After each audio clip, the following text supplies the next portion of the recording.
guys, so as promised, I'm going to make a video on how to process your SBV or Stateboard Verification. And this is really just easy. Akala nyo lang complicated pero super easy lang niya. So let's start. First, I'll be telling you the documents that you need to prepare, and there are only 3. First is a photocopy of your TOR or transcript of records. Second is a photocopy of your PRC ID. It should be back and forth, and again, there should be a signature at the back. Third is your original PRC ID. So some of the staff in PRC are actually asking you to give them your PRC ID license, like yung card talaga.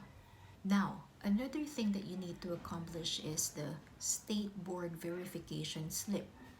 Itong slip na to is pinaprovide when you go directly to the PRC office. But I suggest na i-print mo na lang siya para dire-diretso na yung process mo. I'm going to provide the link on where you can get the slip, which is coming from the PRC website itself. Kompleto ka na ng documents. You have your photocopy of TOR, photocopy of your PRC ID back and forth, PRC ID itself, and your Stateboard Verification Slip or SBV Slip. Now, all you need to do is to go to your PRC office. I'm going to talk about my experience, which was in the main PRC sa Manila. What I did was, of course, I had to wear my mask and face shield. And another reminder is you have to make sure that you're wearing casual clothes. Shorts are not allowed, slippers are not allowed, and as far as I know, sleeveless or plunging neckline is not allowed as well. So t-shirt and jeans would be fine.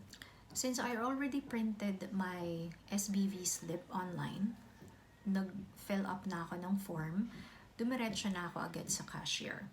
So pumila ako doon, and then I paid 200 pesos. After getting my slip and my receipt, I proceeded sa window A. Window A in PRC Manila is sa pinakadulo. So when you go inside, kaliwa ka konti, malalagpasan mo yung cashier, and then kanan ka.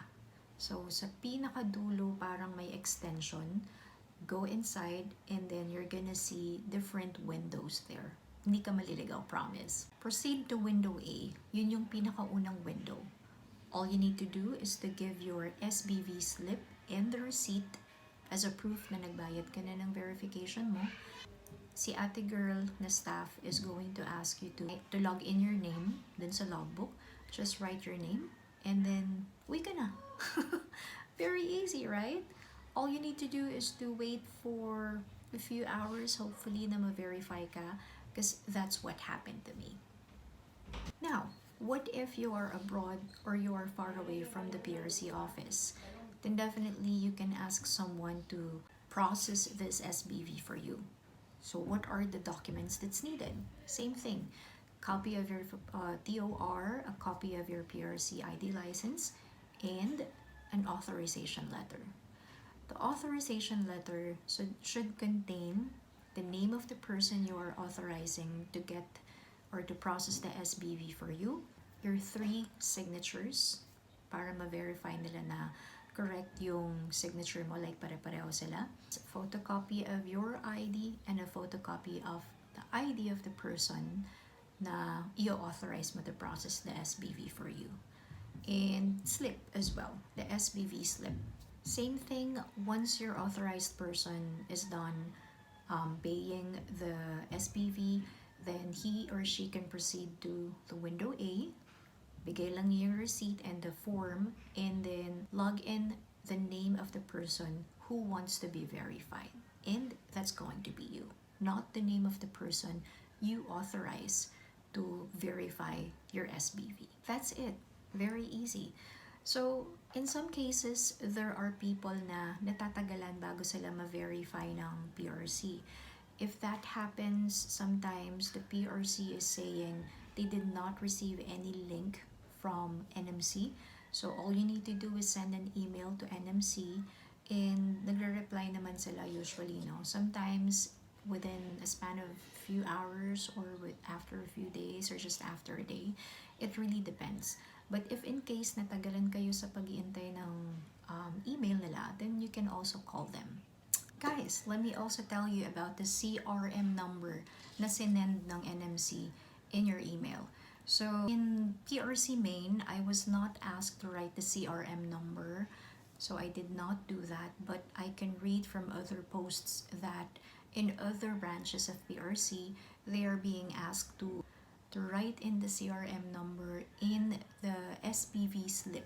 So on the right hand corner of your slip, sulat nyo lang doon CRM number and then yung number na galing sa NMC.